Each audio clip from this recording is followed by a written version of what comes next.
ओम शांति।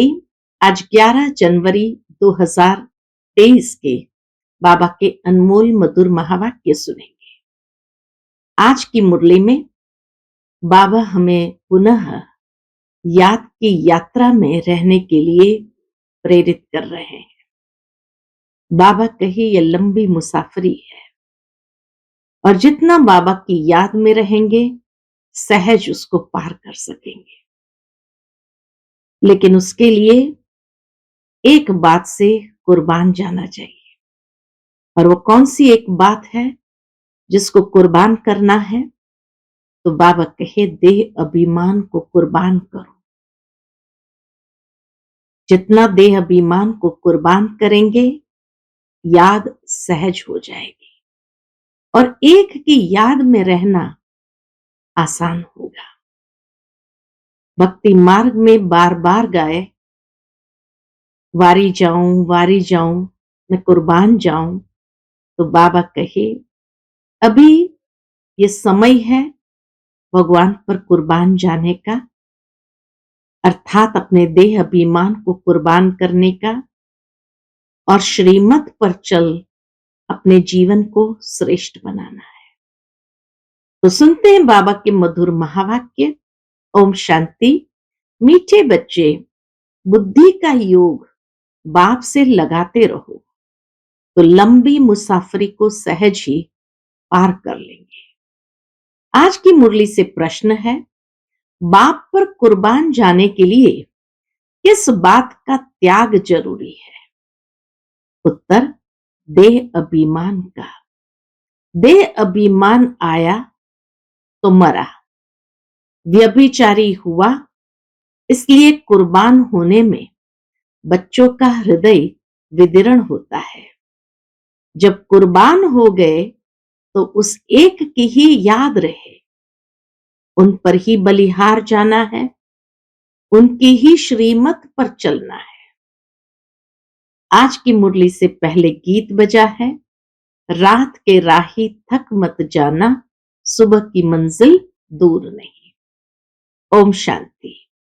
भगवान वाच, भगवान अपने बच्चों को राजयोग और ज्ञान सिखला रहे हैं। ये कोई मनुष्य नहीं। गीता में लिखा हुआ है, श्री कृष्ण भगवान वाच। अब श्री कृष्ण सारी दुनिया को माया से लिबरेट करे, ये तो संभव नहीं है। बाप ही आकर बच्चों प्रति समझाते हैं। जिन्होंने बाप को अपना बनाया है और बाप के सन्मुख बैठे हैं, श्री कृष्ण को बाप नहीं कहा जा सकता। श्री कृष्ण को बाप नहीं कहा जा सकता। बाप को कहा जाता है परम पिता, परम धाम में रहने वाला। आत्मा इस शरीर द्वारा भगवान को याद करती है। बाप बैठ समझाते हैं कि मैं तुम्हारा बाप परम धाम में रहने वाला हूं। मैं सभी आत्माओं का बाप हूं। मैंने ही कल्प पहले भी बच्चों को आकर सिखाया था कि बुद्धि का योग मुझ परम पिता से लगाओ। आत्माओं से बात की जाती है। आत्मा जब तक शरीर में न आए तो आंखों द्वारा देख न सके, कानों द्वारा सुन न सके। आत्मा बिना शरीर के जड़ हो जाता है। आत्मा चैतन्य है, गर्भ में बच्चा है, परंतु जब तक उसमें आत्मा ने प्रवेश नहीं किया है तब तक चुरपुर नहीं होती। तो ऐसी चैतन्य आत्माओं से बाप बात करते हैं, कहते हैं मैंने ये शरीर लोन पर लिया है। मैं आकर सभी आत्माओं को वापस ले जाता हूं। फिर जो आत्माएं सन्मुख होती है उन्हों को राजयोग सिखाता हूं। राजयोग सारी दुनिया नहीं सीखेगी, कल्प पहले वाले ही राजयोग सीख रहे हैं। अब बाबा समझाते हैं, बुद्धि का योग बाप के साथ अंत तक लगाते रहना है, इसमें अटकना नहीं है। बुद्धि का योग बाप के साथ अंत तक लगाते रहना है। स्त्री पुरुष होते हैं तो पहले एक दो को जानते भी नहीं है, फिर जब दोनों की सगाई होती है, फिर कोई 60 वर्ष 70 वर्ष भी इकट्ठे रहते हैं, तो सारी जीवन जिस्म जिस्म को याद करते रहते हैं। वह कहेगी ये मेरा पति है, वह कहेगा ये मेरी पत्नी है। अब तुम्हारी सगाई हुई है निराकार से। जैसे लौकिक में सगाई होती तो याद सहज हो जाती, बाबा कहे अब तुम्हारी सगाई हुई है निराकार से। निराकार बाप ने ही आकर सगाई कराई है। कहते हैं कल्प पहले मुआफिक तुम बच्चों की अपने साथ सगाई कराता हूं। मैं निराकार इस मनुष्य सृष्टि का बीज रूप हूं। सभी कहेंगे ये मनुष्य सृष्टि गॉड फादर ने रची है। तो तुम्हारा बाप सदैव परमधाम में रहते हैं। अभी कहते हैं मुझे याद करो। मुसाफरी लंबी होने कारण बहुत बच्चे थक पड़ते हैं। बुद्धि का योग पूरा लगा नहीं सकते, थक जाते हैं तो बुद्धि का योग लगा नहीं सकते। माया की बहुत ठोकरें खाने से थक पड़ते हैं, मर भी पड़ते हैं, फिर हाथ छोड़ देते हैं। कल्प पहले भी ऐसे ही हुआ था। यहां तो जब तक जीना है तब तक याद करना है। बाबा कहे यहां तो जब तक जीना है तब तक याद करना है। स्त्री का पति मर जाता है तो भी याद करती रहती है। यह बाप व पति ऐसे छोड़कर जाने वाला तो नहीं है। कहते हैं मैं तुम सजनियों को साथ ले जाऊंगा, परंतु इसमें समय लगता है, थकना नहीं है। पापों का बोझा सिर पर बहुत है, वो योग में रहने से ही उतरेगा। योग ऐसा हो जो अंत में बाप व साजन के सिवाय और कोई याद न पड़े। अगर और कुछ याद पड़ा तो व्यभिचारी हो गया, फिर पापों का दंड भोगना पड़े। इसलिए बाप कहते हैं परमधाम के राही थक मत जाना। परमधाम के राही थक मत जाना। तुम जानते हो मैं ब्रह्मा द्वारा आदि सनातन देवी देवता धर्म की स्थापना कर रहा हूं और शंकर द्वारा सभी धर्मों का विनाश कराता हूं। अभी कॉन्फ्रेंस करते रहते हैं तो सभी धर्म मिलकर एक कैसे हो जाए, सभी शांत में कैसे रहे, उसका रास्ता निकाले। अब अनेक धर्मों की एक मत तो हो नहीं सकती। एक मत से तो एक धर्म की स्थापना होती है। वह सभी धर्म, बाबा कहे वह सभी धर्म सर्वगुण संपन्न संपूर्ण निर्विकारी हो तब आपस में खीरखंड हो सकते हैं, जो संभव ही नहीं। राम राज्य में सभी खीरखंड थे, जानवर भी लड़ते नहीं थे। यहां तो घर घर में झगड़ा है। लड़ते तब है जब उनका कोई धनी धोड़ी नहीं होता, अपने माता पिता को नहीं जानते हैं। गाते भी है तुम मात पिता हम बालक तेरे, तुम्हारी कृपा से सुख घनेरे।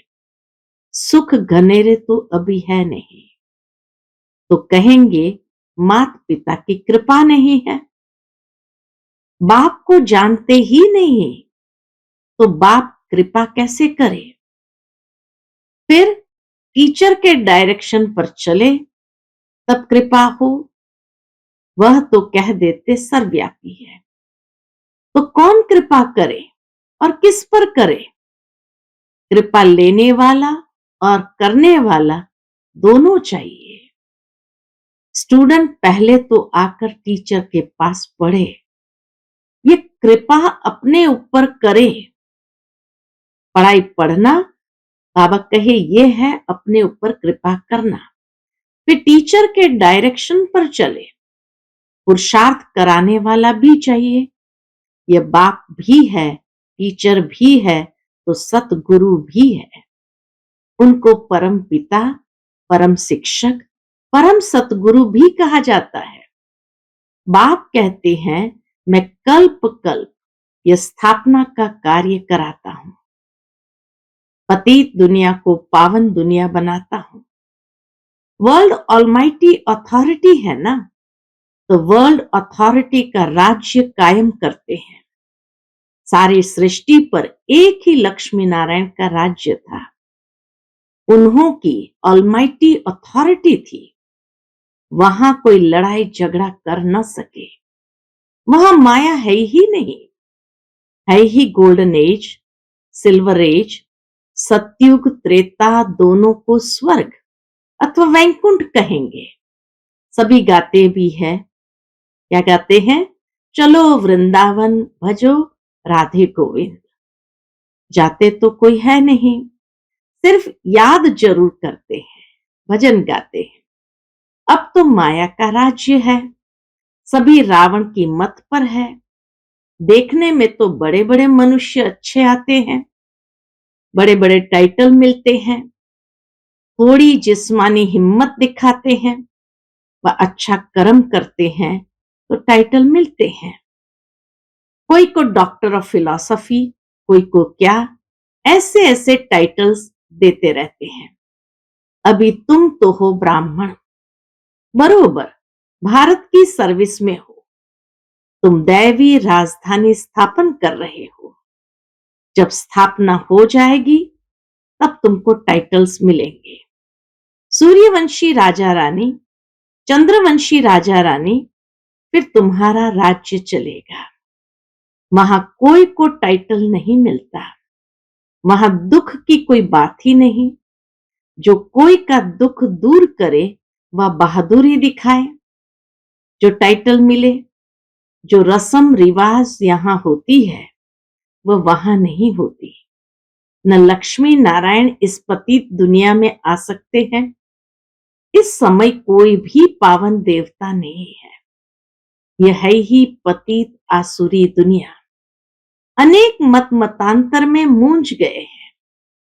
यहां तो एक ही श्रीमत है जिससे राजधानी स्थापन हो रही है। हाँ, चलते चलते कोई को माया का कांटा लग जाता है तो लंगड़ाते रहते हैं। इसलिए बाप कहते हैं सदैव श्रीमत पर चलो। इसलिए बाप कहते हैं सदैव श्रीमत पर चलो। अपनी मनमत पर चलने से धोखा खाएंगे। सच्ची कमाई होती है सच्चे बाप की मत पर चलने से। अपनी मत से बेड़ा गर्क हो जाएगा। इतने महावीर श्रीमत पर न चलने कारण अधोगति को पहुंच गए। अभी तुम बच्चों को सदगति को पाना है।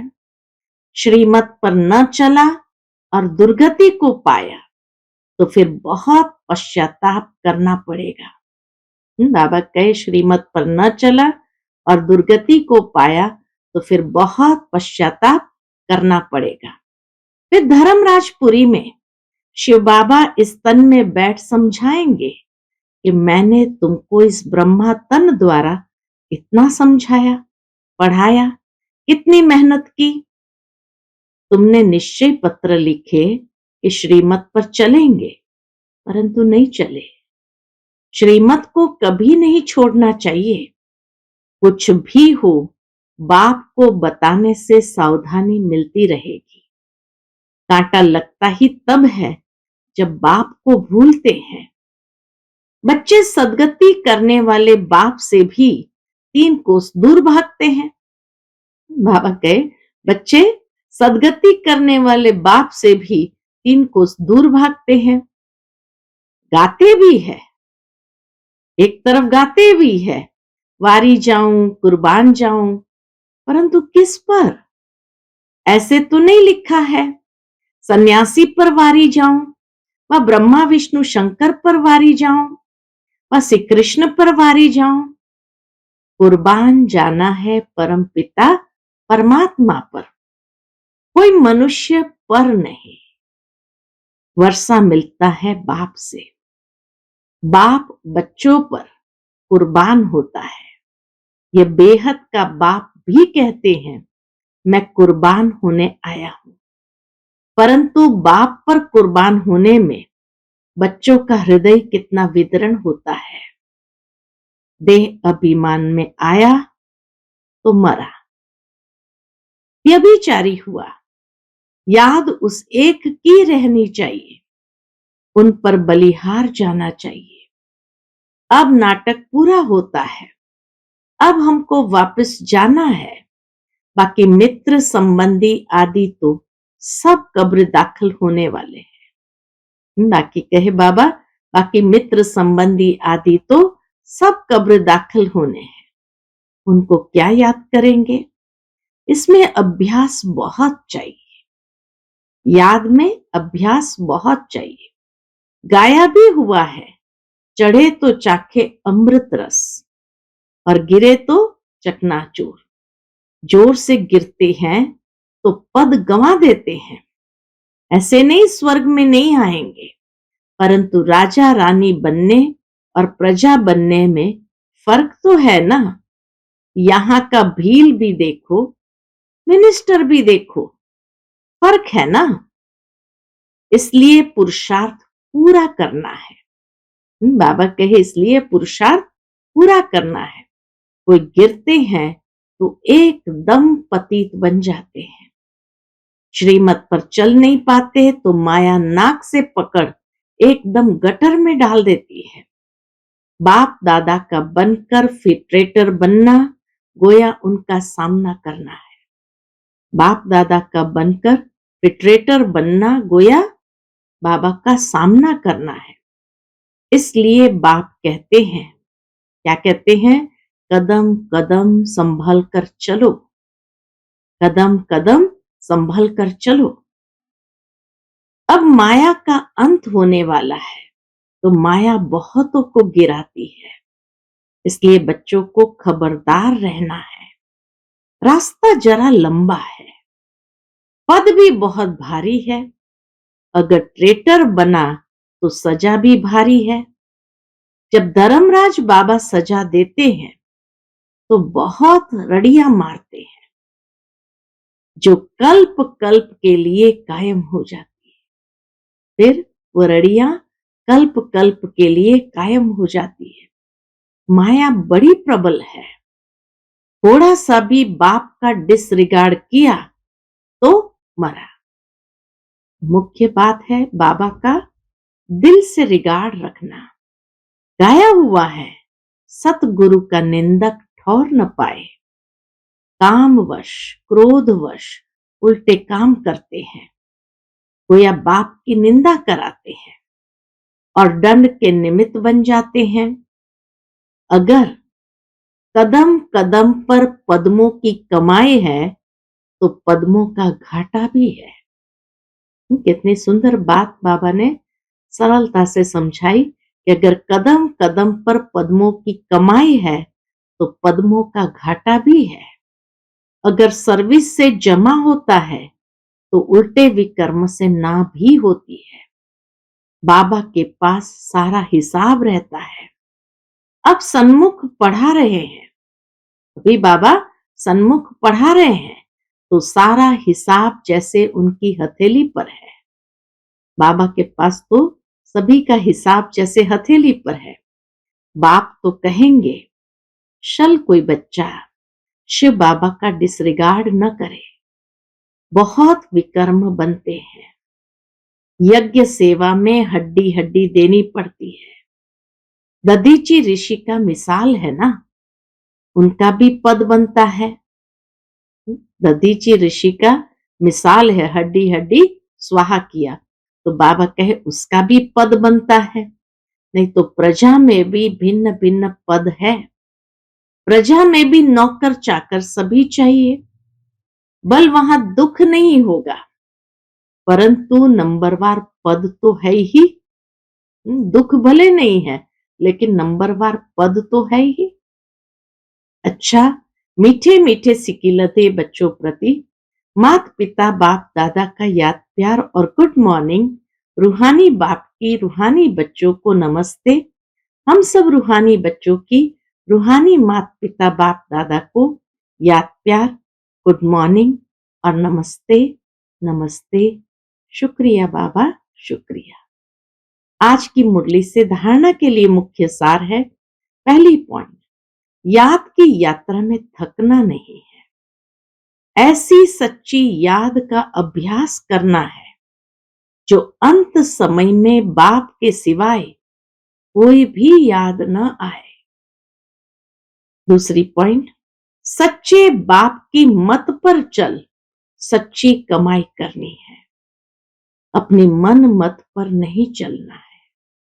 सतगुरु की निंदा कभी भी नहीं करानी है। काम क्रोध के वश कोई उल्टा काम नहीं करना है। आज का बाप दादा का मधुर वरदान हम बच्चों के प्रति है। संकल्प शक्ति द्वारा हर कार्य में सफल होने की सिद्धि प्राप्त करने वाले सफलता मूर्त भव। संकल्प शक्ति द्वारा हर कार्य में सफल होने की सिद्धि प्राप्त करने वाले सफलता मूर्त भव। संकल्प शक्ति द्वारा बहुत से कार्य सहज सफल होने की सिद्धि का अनुभव होता है।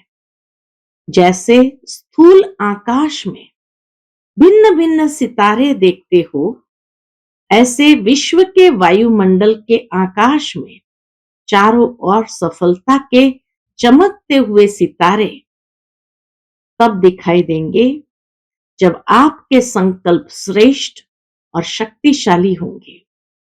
सदा एक बाप के अंत में खोए रहेंगे। आपके ये रूहानी नयन, रूहानी मूरत दिव्य दर्पण बनेंगे। ऐसे दिव्य दर्पण ही अनेक आत्माओं को आत्मिक स्वरूप का अनुभव कराने वाले सफलता मूर्त होते हैं। आज का स्लोगन है, निरंतर ईश्वरीय सुखों का अनुभव करने वाले ही बेफिक्र बादशाह है। निरंतर ईश्वरीय सुखों का अनुभव करने वाले ही बेफिक्र बादशाह है। अच्छा, ओम शांति।